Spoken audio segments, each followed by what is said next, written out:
Last ஒரு 10-15 நாளாவே நம்மளை பற்றி நிறைய நெகட்டிவிட்டி வந்து இன்டர்நெட்டில் பரவிக்கிட்டு இருக்கு. அது ஏன்றது உங்களுக்கும் தெரியும். பட் இதுக்கு ரிப்ளை பண்ண வேண்டாம் அப்படின்னு முடிவு பண்ணதுக்கு முக்கியமான காரணம் பார்த்தீங்கன்னா, நம்ம லாஸ்ட் வீடியோலேயே சொல்லியிருந்தோம். இனிமே இந்த மாதிரி ஒரு வீடியோ வருமானு கேட்டிங்கன்னா, அவங்க என்ன ரியாக்ட் பண்ணாலும் நீங்கள் பண்ணிக்கோங்க.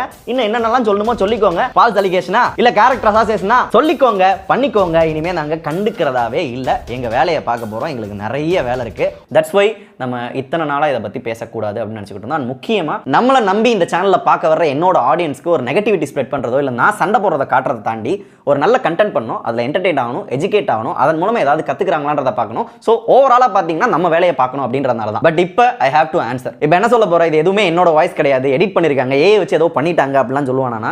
கண்டிப்பாக கிடையாது. இது எல்லாமே என்னோட வாய்ஸ் தான், நான் தான் பேசினேன். இதில் மெயின் அக்யூசேஷனே நான் தான் நிறைய பெயிட் பண்ண சொன்னேன். கமலஹாசன் நிறைய லட்சமாக நான் சம்பாதிச்சுக்கிட்டேன், இந்த மாதிரி தான் உங்களுக்கு வந்து கன்வே ஆயிருக்கு. பட் ஆக்சுவல் ரியாலிட்டி என்ன அப்படின்னு கேட்டிங்கன்னா, இப்போ இந்த வீடியோ பார்த்துட்டு இருக்க எல்லாருமே வந்து ஒரு கம்பெனியில் வந்து வேலை செய்கிறீங்கன்னு வச்சுக்கிடுவோம். இப்போ இந்த கம்பெனி அவங்க சொல்கிற வேலையை நீங்கள் செய்கிறது தான் உங்களுக்கு சம்பளம்னு ஒன்று கொடுப்பாங்க. பட் இந்த வேலையை ஏன் பண்ணுறோம், எதுக்கு பண்ணுறோம் அப்படின்ற எதுவும் தெரியாது. டார்கெட் வச்சிருப்பாங்க. அந்த டார்கெட்டை தாண்டி வேலை பார்க்கல இன்சென்டிவ் கிடைக்கும். உங்கள் காம்படிட்டரோட உங்களோட பெட்டராக பர்ஃபார்ம் பண்ணீங்க அப்படின்னா அதுக்கேற்றாப்புல உங்களுக்கு நிறைய மணி வந்து மேக் ஆகும். அதை வச்சு தான் நம்ம எல்லாரும் நம்ம குடும்பத்தை ஓட்டுவோம். பட் ஒரு பாயிண்ட்ல நம்ம எல்லாருமே ரியலைஸ் பண்ணுவோம், நம்ம கரெக்டாக தான் நம்ம வேலையை பண்ணுறோமா, நம்ம கரெக்டான பாதையில் போகிறோமா, இந்த வேலையில் ஏதோ ஒரு தப்பு இருக்கே, இதை பண்ணக்கூடாது, இதுக்கு பின்னாடி பின் விளைவுகள் இருக்குது, ஸோ நம்ம பண்ணுறது தப்பு அப்படின்னு ஃபீல் ஆகும். அப்போ ஒரு முடிவு எடுப்பீங்க. அந்த மாதிரி தான் நான் ஒரு கம்பெனியில் வேலை பார்த்தேன். அந்த கம்பெனி நேம் அடடா கிரியேட்டர்ஸ் டெக் பாஸ். அங்க நான் வாங்குற சம்பளத்தையும் ஷேரையும் ஃப்ரீயாலாம் கொடுக்க மாட்டாங்க. அதுக்குன்னு ஒரு வேலை இருக்கும், அதுக்குன்னு ஒரு சில இன்ஸ்ட்ரக்ஷன்ஸ் இருக்கும். அதாவது கண்டென்ட் ஐடியாஸ் கொடுக்கணும், டார்கெட் ரீச் பண்ணணும், காம்படிட்டரோட பெட்டரா பர்ஃபார்ம் பண்ணணும், இந்த மாதிரி நிறைய வேலை இருக்கு. ஏன்னா அங்க நான் ஓனர் கிடையாது. யார் ஓனர்ன்றது உங்களுக்கே தெரியும். இதை ஸ்டார்டிங்ல பணம் வருது அப்படின்றதுக்காக நானும் ஜாலியா பண்ணிக்கிட்டு இருந்தேன். பட் ஒரு பாயிண்ட் ஆஃப் வியூல நம்ம பண்றது தப்புன்னு ரியலைஸ் ஆகிறப்ப இதை இனிமேல் பண்ணக்கூடாது அப்படின்னு தோன்றப்ப தான் இதை திருத்துறதுக்கு நாங்கள் ட்ரை பண்ணோம். பட் அது நடக்கலை. ஆனால் ஒரு ப்ராடக்ட்டை பற்றி ஒருத்தன் வந்து யூடியூப்பில் ஃபுல் வீடியோ பார்க்க வரான் அப்படின்னா யூசர் எக்ஸ்பீரியன்ஸ் தெரிஞ்சுக்கிறதுக்காகவும் என்ன ப்ளஸ் இருக்குது என்ன மைனஸ் இருக்குது அது நம்மளுக்கு வந்து செட் ஆகுமா அப்படின்னு தெரிஞ்சுக்கிறதுக்காக தான் வந்து ஃபுல் வீடியோவே பார்ப்பாங்க. ஸோ அப்படி பார்க்கல நம்ம இந்த வீடியோவில் வந்து யூசர் எக்ஸ்பீரியன்ஸ் சொல்லியிருக்கோம்னா கிடையாது. நான் சொல்கிறேன், தப்பாக எடுத்துக்கிறாதீங்க. பசங்க இருக்காங்கல்ல, அவங்க எடிட் பண்ணிட்டு போயிடுவாங்க, நீங்கள் வீடியோ அனுப்பிச்சு விட்டு போயிடுவீங்க, முருகேஷன் டீம் வந்து பப்ளிஷ் பண்ணிட்டு போயிடுவாங்க. இது எங்கே ரெப்புடேஷன் அடியாகும் அப்படின்னா என் மேலே தான். இந்த ட்ரஸ்ட்டு வந்து போச்சு அப்படின்னா சேனல் உட்காந்துருன்னு இது எனக்கு சுத்தமாக இது இன்றைக்கி நேற்று நடக்கலை, இது அடிக்கடி நடக்குது. அது இந்த டைம் வந்து ரொம்ப இது என்னோட ஒப்பீனியன் மட்டும் கிடையாது, மொத்த டீமோட ஒப்பீனியன். இது அவங்கள்ட்டையுமே ஆமாவா இல்லையான்னு கேளுங்க.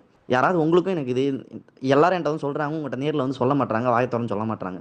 நான் சொன்னது வந்து யார் யாரெல்லாம் வந்து அக்செப்ட் பண்ணுறீங்களோ ஒரு தம்ஸ் அப் மட்டும் போட்டு விடுங்க. பட் எங்களோட பாயிண்ட் ஆஃப் வியூ இனிமே இந்த தப்பை நாங்கள் பண்ணக்கூடாதுன்னு முடிவு பண்ணோம். That's why we are quit. நான் மட்டும் கிடையாது, என்னோட team, not even single person. நல்லா யோசிச்சு பாருங்க, ஒரு கம்பெனிலேருந்து ஒரு ஆள் கூட இல்லாமல் குவிட் பண்ணியிருக்கோம் அப்படின்னா யோசிச்சுக்கோங்க.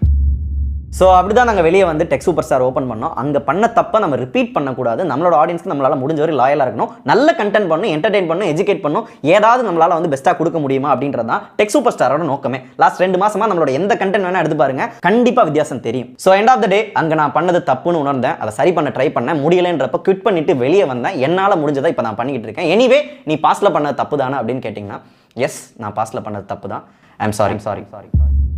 பட் நான் குவிட் பண்ணுற முடிவு வந்து நான் ரொம்ப சீக்கிரமே எடுத்துருக்கணும் அப்படின்னு நான் நினைக்கிறேன். லாஸ்ட்டாக ஒன்று மட்டும் சொல்லி முடிச்சுக்கிறேன். எங்கள் சுற்றுற பம்பரத்து மேலே தான் எல்லாரோட கண்ணும் இருக்குது, ஆனால் சுற்றி விட்ட சாட்டை மேலே யாருக்குமே கண் இல்லை. அது ஏன்றது எனக்கும் புரியலை. லாஜிக்காக யோசிச்சு பாருங்க, 2 மாதத்துக்கு முன்னாடி முடிஞ்ச இஷ்யூவை இன்னைக்கு இவங்க ஏன் எடுத்து பேசணும்? அடடா கிரியேட்டர்ஸ் வந்து நாங்கள் எங்கள் வேலையை தான் பார்த்துக்கிட்டு இருக்கோம், நாங்கள் யாரை வச்சு எந்த மேனிபுலேஷனும் பண்ணலை அப்படின்னு சொல்லியிருந்திருப்பாங்க. பட் சித்ரிகன்ஸ் என்ன சொல்லியிருந்திருப்பாங்கன்னா, இந்த மாதிரி அடடா கிரியேட்டர்ஸ் கான்டாக்ட் பண்ணி என்ன ஒரு வீடியோ பண்ண சொல்லியிருந்தாங்க. ஏன் இது அடடா கிரியேட்டர்ஸே பண்ணியிருந்திருக்கலாமே, எதுக்கு இன்னொருத்தட்ட கொடுத்து பண்ண சொல்லணும்? அதே மாதிரி சித் ஃப்ரீக்வன்சி இந்த மாதிரி ஒரு வீடியோ பண்ண போறாங்க அப்படின்னு இன்னைக்கு நேற்று கிடையாது, கிட்டத்தட்ட 3 மாதத்துக்கு முன்னாடியே தெரியும். அதாவது அடடா கிரியேட்டர்ஸ் ஃபர்ஸ்ட் வீடியோ போட்டப்போ ஒரு கமெண்ட் நாங்கள் போட்டிருக்கோம்ல, இந்த கமெண்ட்டையும் அவங்க போட்ட கம்யூனிட்டி போஸ்ட்டையும் பாருங்களேன், ஒரே மாதிரி இருக்கும். இன்னொன்று, இப்படி ஒரு 2 பேருக்கு நடக்கிற பிரச்சனையை நான் பஞ்சாயத்து பண்ணி மக்களுக்கு உண்மையை சொல்றேன்னு நினைக்கிறவங்க 2 பேர்ட்டையுமே கேட்டு அதுக்கப்புறம் ஒரு வீடியோ பண்ணியிருந்திருக்கணும். பட் அடடா கிரியேட்டர்ஸ் கொடுத்த ஒன் சைட் ஆஃப் கான்வர்சேஷனை மட்டும் வச்சு வெறும் சுதர்ஷன் பேசினதை மட்டும் வச்சுமே போட்டிருக்கீங்களே, சுதர்ஷன்ட்ட என்ன ஸ்டோரி நடந்துச்சுன்னு ஏன் கேட்கல? மக்களுக்கு உண்மையை தான் சொல்ல போறீங்க அப்படின்னா தப்போ ரைட்டோ என்ன நடந்திருக்கு அதை தான் சொல்ல போறீங்க. 2 சைடுமே கேட்டிருக்கணும்ல.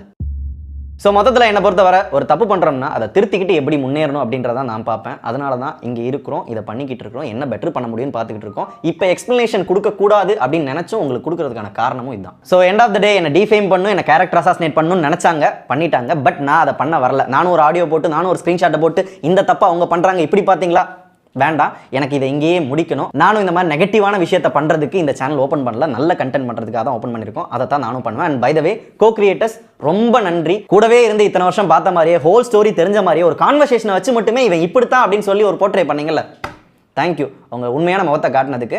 நாங்கள் என்ன நடந்தாலும் எங்கள் வேலையை பார்த்துட்டு தான் இருக்க போகிறோம். இங்கே எண்ட் ஆஃப் த டே என்னன்னா கண்டென்ட் தான் கிங்கு. நாங்கள் எங்கள் கண்டென்ட்டை நம்புகிறோம். டைம் எல்லாத்துக்கும் பதில் சொல்லும்.